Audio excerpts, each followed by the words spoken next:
Mga parol ay nakasabit sa bintana, mga paslit ay nagkakaruling na. Si inay naman ay naghahanda ng masarap na pang Noche Buena. Lumalamig na ang simoy ng hangin, sumasabay sa kasiyahan natin.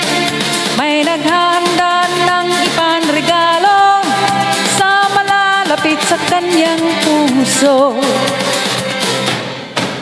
Ngunit isipin mo, kaibigan, ang diwan ng Pasko ay ang sabsaban, kung saan ang sanggol na Kristo ang hindi matumbas ang regalo.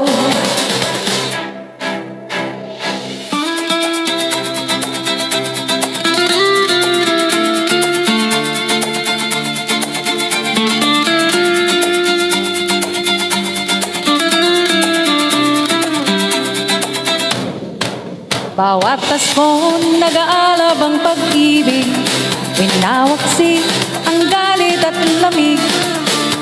May mga pusong binabalot ng tilig sa mga regalo na kanyang hilig.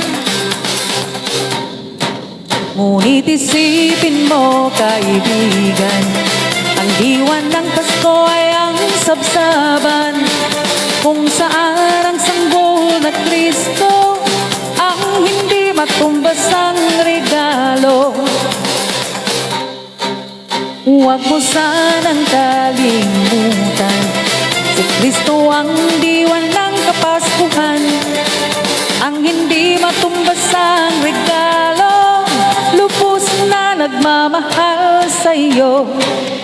Huwag mo sanang kalimutan, si Kristo ang diwan ng Kapaskuhan, ang hindi matumbas ang regalo, lubos na nagmamahal sa iyo, lubos na nagmamahal sa iyo.